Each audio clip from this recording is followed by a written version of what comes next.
নিশ্চিতভাৱে এইটো আমাৰ কাৰণে এটা ভাল খবৰ। BTAD জোনেল কমিটিৰ কাৰণেও ভাল খবৰ। সদৌ অসম বাঙালী যুৱ ছাত্ৰ ফেডাৰেশ্যনৰ কেন্দ্ৰীয় সমিতি তথা সংগঠনৰ সমূহ বিষয়ববীয়া কৰ্মীসকলৰ কাৰণে ভাল খবৰ এইকাৰণেই যে শিৱম এটা ভাল ডাইনেমিক ল'ৰা হয়। ডেডিকেটেডলি সংগঠনৰ কাৰণে 13-14 বছৰ কাম কৰিছে, বিভিন্ন আঞ্চলিক ডিষ্ট্ৰিক্ট বিভিন্ন পৰ্যায়ত আছিলে আৰু কাম কৰাৰ যিটো প্ৰবল ইচ্ছা তাৰ মাজত আমি দেখিবলৈ পাইছোঁ। আৰু নিশ্চিতভাৱে শিৱম চক্ৰৱৰ্তীৰ নেতৃত্বত এটা ভাল সংগঠন BTCত হ'ব বুলি আমি আশাবাদী।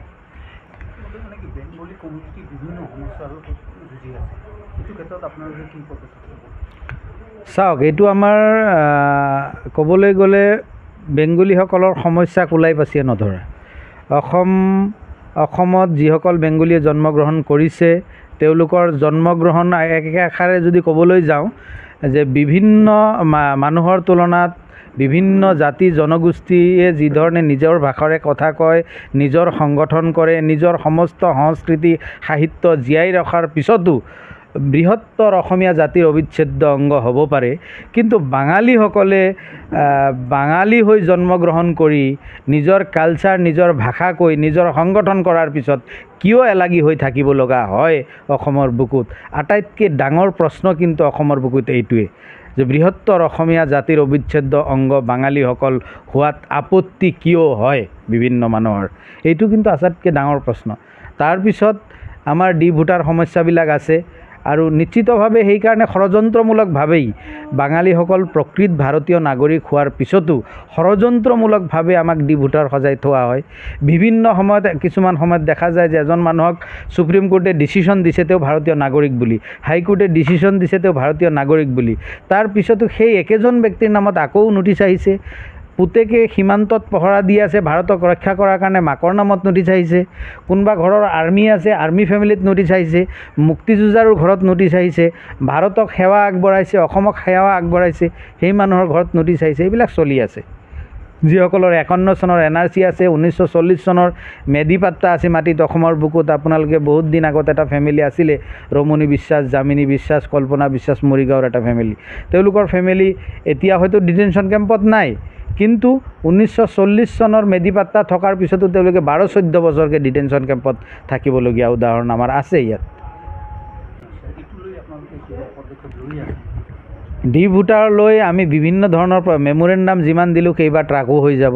বিভিন্ন চৰকাৰ আহিছে ইয়াত, কংগ্ৰেছ চৰকাৰ, AGP চৰকাৰ, BJP চৰকাৰ, চব আমাৰ চোৱা হৈ গৈছে, চবকে মেমোৰেণ্ডাম দিয়া হৈছে। বিভিন্ন হাজাৰ হাজাৰ ধৰ্ণা প্ৰতিবাদ হৈছে, গুৱাহাটীত হৈছে, অসমৰ বিভিন্ন ঠাইত চুকে কোণে হৈছে, BTCত হৈছে, দিল্লীত বহুতবাৰ হৈছে।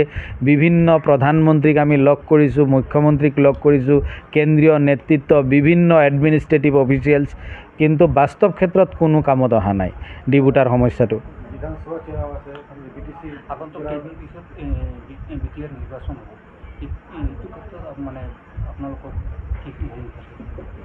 চাওক, প্ৰথম কথাটো হ'ল কি, ভোটাৰ সমস্যাৰ লগত সংগতি ৰাখি যদি আপুনি ক'ব বিচাৰে, আমি ভোটাৰ সমস্যা সমাধান কৰাৰ ক্ষেত্ৰতো কাউন্সিলৰ কোনো হেৰি নাথাকে। এইটো ৰাজ্য চৰকাৰ বা কেন্দ্ৰীয় চৰকাৰেহে ভোটাৰ সমস্যা সমাধান কৰিব পাৰে।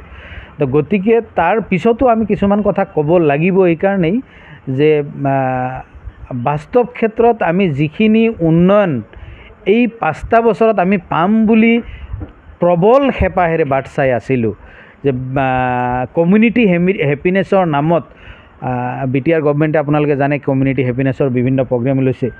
কমিউনিটি হেপিনেছৰ নামত BTCত বসবাস কৰা হিন্দু বেংগলী কমিউনিটিয়ে যিখিনি হেপিনেছ পাব লাগিছিলে সেইটোত কিন্তু আমি নাই পোৱা বুলি, একদম 10% পোৱা নাই বুলি আমি ভাবোঁ।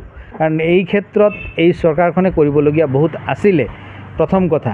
আৰু দ্বিতীয় কথা, যিবিলাক প্ৰতিশ্ৰুতিৰ বন্যা প্ৰতিশ্ৰুতি আমাৰ আগত দেখুওৱা হৈছিলে, বাস্তৱ ক্ষেত্ৰত কিন্তু সেইবিলাক কৰা নহ'ল। আমাৰ কমিউনিটিৰ ক্ষেত্ৰত কেন্দ্ৰীয় চৰকাৰৰ লগত, ৰাজ্য চৰকাৰৰ লগত আলোচনা মৰ্মে যিবিলাক সমস্যা সমাধানৰ টেবুললৈ লৈ যোৱাৰ কথা আছিলে টেকনিকেলি, সেই কামবিলাকো কিন্তু কৰা আমি দেখা নাপালোঁ। এইটো এটা দুৰ্ভাগ্যৰ কথা, এইটো এটা পৰিতাপৰ কথা। নিশ্চিতভাৱে এতিয়া চৰকাৰখনে যদি আকৌ নতুনকৈ আহিব লগাৰ কাৰণে সপোন দেখিছে, কিন্তু বাৰে বাৰেতো প্ৰতিশ্ৰুতি দিলে নহ'ব। নিশ্চিতভাৱে এনেকুৱা ধৰণৰ কিছুমান কাম, আৰু এক মাহতনো দেখাব কি, ইমান দিনে যদি দেখাব পৰা নাই, নিশ্চিতভাৱে তেনেকুৱা ধৰণৰ পদক্ষেপটো গ্ৰহণ কৰি যে কাগজে কলমে অকল কমিউনিটি হেপিনেছ নহয়, বাস্তৱ ক্ষেত্ৰত যাতে কমিউনিটি হেপিনেছটো হয় এই ক্ষেত্ৰত যাতে গুৰুত্ব দিয়ে, সেইকাৰণে আহ্বান জনাম। আপুনি এইটো ক'ব বিচাৰে নেকি যে বৰ্তমান কাউন্সিল চৰকাৰ মানে উন্নতিৰ ক্ষেত্ৰত মানে ডেভেলপমেণ্টৰ ক্ষেত্ৰত বিফল হৈছে? নিশ্চিতভাৱে কিছু কাম কৰিছে, সম্পূৰ্ণভাৱে বিফল হোৱা বুলি ক'বলৈ নিবিচাৰোঁ, কিন্তু যিমানখিনি কেছেট বাজিছে, যিমানখিনি বিজ্ঞাপন হৈছে, যিমানখিনি আলোচনা হৈছে, যিমানখিনি প্ৰচাৰ হৈছে, তাৰ তুলনাত উন্নয়ন বহুত কম হৈছে যিখিনি হ'ব লাগিছিল। আজি আমি দেখা পাওঁ যে মাটিৰ মেদি পাট্টা বা নামজাৰিৰ কথা বিভিন্ন কথা কওঁ, বিভিন্ন ধৰণৰ বসুমতী 1, 2 কিবা কিবি বৈষ্যমতী 1, 2 এইবিলাক যে আহি আছে, কিন্তু বাস্তৱ ক্ষেত্ৰত আমি কমিউনিটি ৱাইজ এটা ডাটা আগত ধৰি ৰাখিব পাৰোঁ যে ইমান পাইছে, কিন্তু টেকনিকেলছ কথা যদি চোৱা হয় যে হিন্দু বেংগলীসকলৰ এই সমস্যা মাটিৰ আছিল, PGR BGR লেণ্ডৰ কি হ'ল, সেই কথাখিনি যদি আমি দাঙি ধৰিব যাওঁ তো সেইবিলাক প্ৰশ্নৰ কিন্তু আজি উত্তৰ নাথাকিব। যে কোনোবা ককায়েকৰ নামত মাটি আছিল, বাপেক নাই, নাতিয়েকৰ নামত মাটিটো সঁচাকৈ উঠিল নে, এই প্ৰশ্নবিলাক টেকনিকেল কথাবিলাক যদি কৰিব যোৱা যায় তেতিয়াহ'লে দেখা যাব এইবিলাকত কিন্তু বাস্তৱ ফল আচলতে পোৱা হোৱা নাই। আৰু কিছুমান টেকনিকেল কথা ইয়াত ৰেজিষ্ট্ৰেশ্যনৰ ক্ষেত্ৰত বিভিন্ন লবি বাজি বা সম্পূৰ্ণ নিকা বা দুৰ্নীতিমুক্ত হিচাপত যিবিলাক কাম হ'ব লাগিছিল সেইটোও কিন্তু হৈ থকা নাই, অফিচিয়েলছ কামবিলাক।